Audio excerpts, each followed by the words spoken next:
사람을 볼 때 무엇을 가장 먼저 보시나요? 저는 사람한테 가장 중요한 거는 진정성이라고 생각을 해요. 그런데 많은 사람을 접하다 보면 그 사람이 정말 진정성이 있나 없나 이거를 깨닫는 데는 시간이 필요할 때가 있는 거죠. 정말 괜찮게 봤었는데 나중에 알고 보니까 그 사람의 다른 이면을 보고 깜짝 놀랄 때도 저희가 있잖아요. 갖고 있는 책 중에서 그 삶의 진정성이라 그래서 여러 가지 부분으로 나누어서 심도 있게 잘 정리된 책이 있어서 요거 한번 소개시켜 드리고 싶어서요. 삶의 진정성 이렇게 되어 있는데 이 책은 4가지 파트로 나눠서 대해서 고찰을 하고 있어요.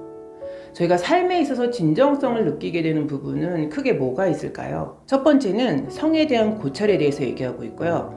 두 번째는 돈에 대한 고찰, 세 번째는 행복에 대한 고찰, 네 번째는 죽음에 대한 고찰, 이렇게 얘기하고 있어요. 맨프레드 캐치 드 브리스라는 교수가 쓴 책인데요. 세계에서 가장 영향력 있는 경영 사상가 50인에 지정이 된 적이 있었고요. 리더십 부분에서는 8위, HR 부분에서는 18위.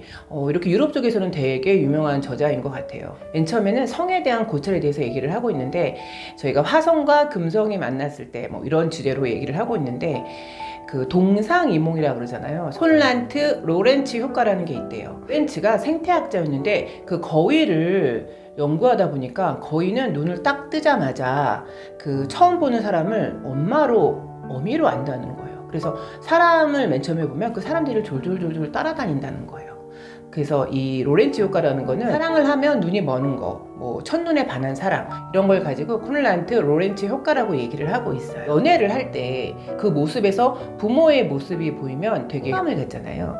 이런 게 각인 효과라는 거예요. 그래서 저희는 은연중에 그 상대방에 의해서 부모한테 받았던 좋은 이미지 이런 거를 투영시킬 수 있으면 그거에 대해서 되게 좋은 이미지로 무조건적인 호감을 갖게 된다는 거예요. 이제는 돈에 대한 고찰에 대해서 얘기를 하고 있어요. 세네카가 그렇게 얘기했었대요. 정말 가난한 사람은 적게 가진 사람이 가난한 게 아니라 너무 많은 것을 원하는 사람이 가난한 거래요. 그래서 저도 이 말에 되게 공감을 하는데 그 며칠 전에 저를 잘 아는 언니들하고 잠깐 얘기를 했었어요. 그래서 저는 의외로 물욕이 없다 이렇게 표현을 하더라고요. 그래서 제가 그 얘기를 듣고 제가 이렇게 한번 생각을 해봤어요. 제가 물욕이 없나? 근데 저는 살면서 정말 욕심 많다는 소리 굉장히 많이 들었거든요. 그런데 제가 이렇게 생각을 해보면 나는 과연 무엇에 욕심이 있었지? 이런 생각을 하게 됐던 거예요. 그렇다고 제가 그 언니의 말을 듣고 제가 생각을 해보니까 저는 명품, 좋은 옷, 좋은 집, 좋은 차 이런 거에 대한 욕심은 별로 없는 것 같아요. 그래서 그럼 나는 뭐에 욕심이 있었지? 이런 생각을 하게 된 거죠. 어찌 보면 제가 욕심을 많이 냈던 분야는 그 사람에 대한 욕심을 되게 많이 냈었던 것 같아요. 그래서 더 좋은 사람들을 만나고 싶고 더 좋은 사람들을 알고 싶고 또 더 좋은 것을 배우고 싶고 막 이런 욕심이 많았던 것 같아요. 욕심이 기본적으로 많았던 거는 인정을 할 수밖에 없구나 이런 생각이 들었던 거죠. 돈이 전부가 아니다 막 이렇게 얘기하시잖아요. 그런데 이 책에서는 돈이 전부가 아니다 이렇게 얘기하는 사람들을 조심해서 봐야 된다는 거예요. 그렇게 말하는 사람일수록 돈이 전부인 사람이 굉장히 많다는 거예요. 몬테 크리스토퍼 컴플렉스에 대해서 얘기하고 있어요. 돈을 그 복수의 수단으로 사용하는 그 컴플렉스를 얘기하는 건데 어릴 때 어떤 상처가 있는 분들 있잖아요. 돈에 대한 트라우마 이런 게 있으신 분들은 돈을 벌어서 나한테 원한을 줬던 사람들 이런 사람들을 내가 돈으로 보복을 하겠다 정말 드라마에 나오는 그런 생각을 하시는 분들이 종종 있으세요. 돈을 권력 삼아 행동하시는 분들이 분명히 있으세요. 그런데 그러면 정말 그거는 돈에 대한 가치도 떨어지고 본인에 대한 가치도 너무 떨어지는 거죠. 그래서 이 책에 컴플렉스에 대해서 써있는 글귀가 있거든요. 이거 한번 읽어드려 볼게요. 묵은 원한과 상처는 결국 당신을 갉아먹는다. 복수를 하면서 앞서 나갈 수 있는가? 독일에는 복수의 나무는 열매를 맺지 못한다는 속담이 있다. 소설 실락원에서 존 밀튼은 복수는 처음에 달콤할지 몰라도 오래지 않아 더 쓰디쓰게 돌아온다 라고 썼다. 다른 이를 파멸시키려는 계획을 구상하는 이들은 그 과정에서 죽음에 이른다. 성경의 출애굽기에서 이야기하는 눈에 눈을 실행하다 결국 모든 일을 장님으로 만들기도 한다. 저희를 이유 없이 피해를 보게 해서 원한이 생기고 정말 심하게는 복수를 하고 싶다 막 이런 생각이 드는 경우도 있잖아요. 흘러가는 이 시대, 이 시간 계속 반복되는 이 보복과 복수의 쳇바퀴라 그럴까요? 이런 거에 갇혀있는 그런 느낌 들지 않으시나요? 보복은 엄밀히 말하면 사람이 할 수 있는 건 아니에요. 그런데 사람들이 그런 걸 깨닫지 못하고 서운함과 원함과 원수를 서로 주고받는 거죠. 왜 사람의 영역이 아닌 걸 가지고 사람들이 이렇게 힘들게 살면서 서로를 갉아먹고 사나, 이거에 대해서 정말 저희가 심각하게 생각은 한 번쯤은 해봐야 되는 것 같아요. 선박왕 오나시스가 그랬대요. 이 세상에 여성이 없었으면 그렇게 많은 돈을 벌 필요가 없었다, 이렇게 얘기를 했었대요. 그런데 이 선박왕 오나시스가 제클린 오나시스랑 그 마리아 칼라스, 정말 당대 최고의 미모와 지성을 갖춘 이 두 여성분을 배우자로 삼았다는 것 자체가 저도 굉장히 신기했었거든요. 엄청난 재벌들이 트로피 와이프라 그러잖아요. 정말 괜찮은 와이프를 배우자로 취하면 돈 때문에 결혼했다 이런 얘기를 한다고 많이들 얘기하시잖아요. 부부 사이라는 게 돈만으로 연결될 수 있는 사이일까? 저는 이런 생각을 정말 해보거든요. 트럼프 대통령도 보면 그 멜라니 여사가 그 인터뷰를 그렇게 했더라고요. 트럼프의 어떤 점이 좋냐 그랬더니 his mind가 좋았다고 이렇게 얘기하더라고요. 정말 다른 생각을 갖고 있구나. 저는 그런 생각을 느꼈어요. 그 많은 인터뷰를 제가 호기심 있게 몇 개를 봤는데 괜찮은 지성을 갖고 있는 영부인이구나, 이런 생각이 저는 들더라고요.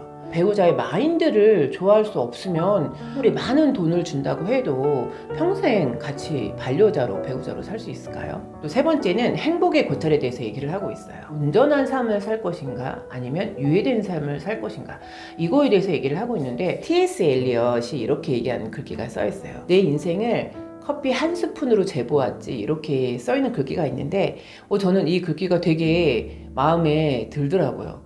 저도 제 인생을 티스푼 하나로 한번 재어볼까? 저희가 불안할 때 있잖아요. 그러면 저는 아침에 딱 눈을 뜨자마자 영상 음악을 틀어놓고 호흡을 해요. 그런데 그거를 한 날과 하지 않는 날은 차이가 굉장히 있다는 거 저도 스스로 느끼거든요. 그래서 마음이 평안하지 않을 때는 일단 내 안에 그 바다를 잠잠하게 할 필요는 있는 것 같아요. 내면의 평화를 유지하기 위해서 가장 필수적인 건 두 개라고 여기서 얘기를 하고 있는데, 첫 번째는 노는 거래요. 그리고 두 번째는 듣는 거래요. 이게 정말 내면의 성공을 위해서 필요한 두 가지를 꼽으라면 이걸까? 생각을 잠깐 해봤어요.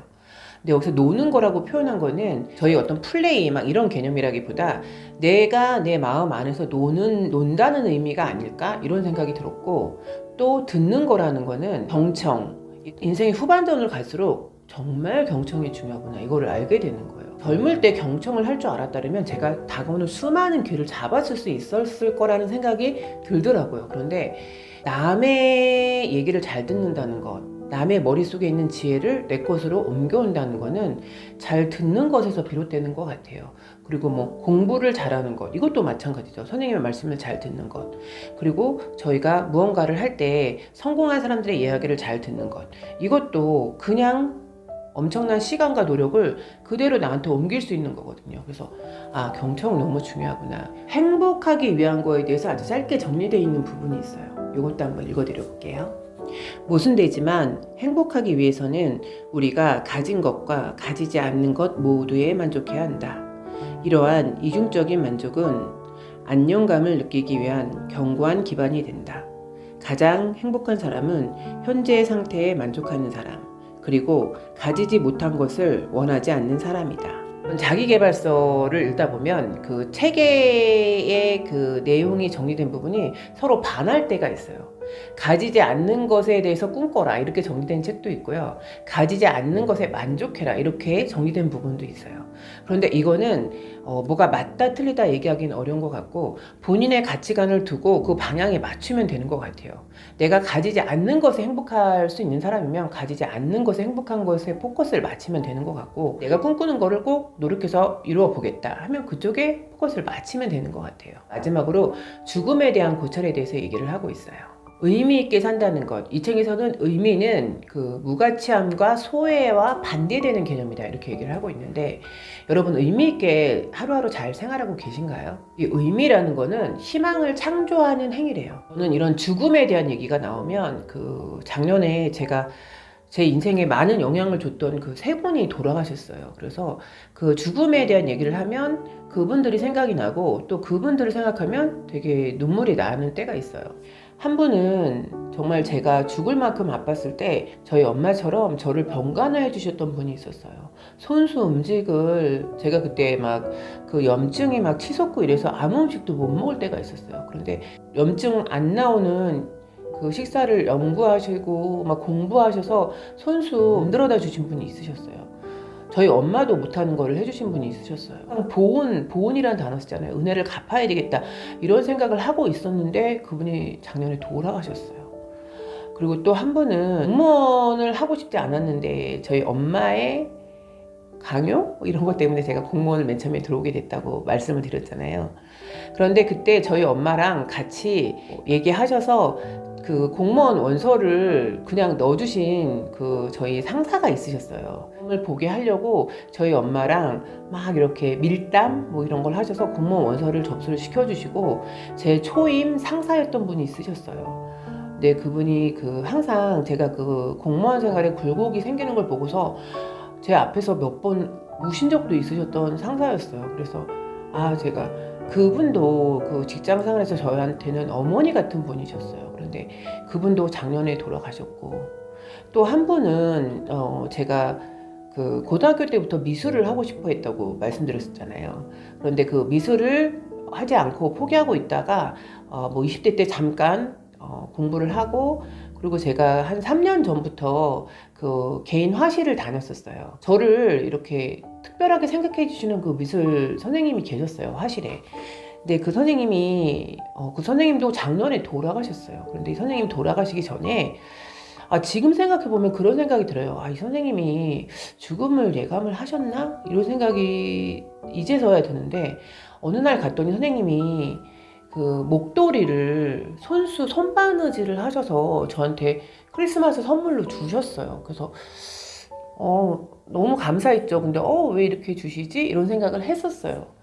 근데 이 선생님이 되게 캠핑을 좋아하셨어요. 근데 저도 되게 캠핑을 좋아하는데 저 선생님하고 저하고 날씨 좋아지면 우리 캠핑 같이 한번 가자. 커피도 마시고 그림도 밖에서 그리자. 그래서 그렇게 하자 이렇게 얘기를 했는데 이 선생님도 작년에 돌아가셨어요. 그래서 작년에는 제가 정말 마음 한 구석이 정말 이만하게 구멍이 난 것 같은 한 해였어요.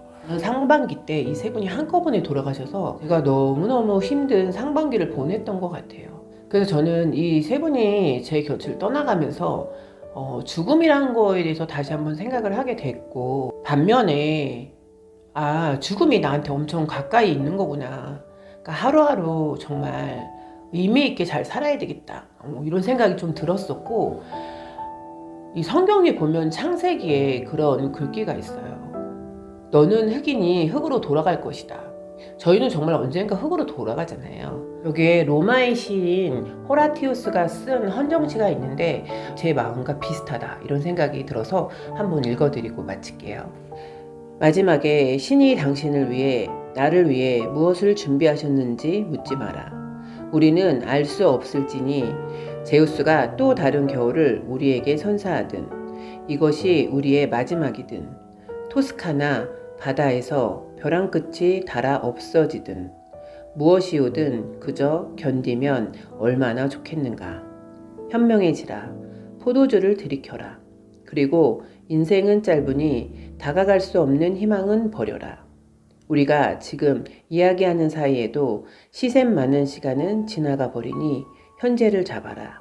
내일에 대한 믿음은 저만치 밀어놓아라.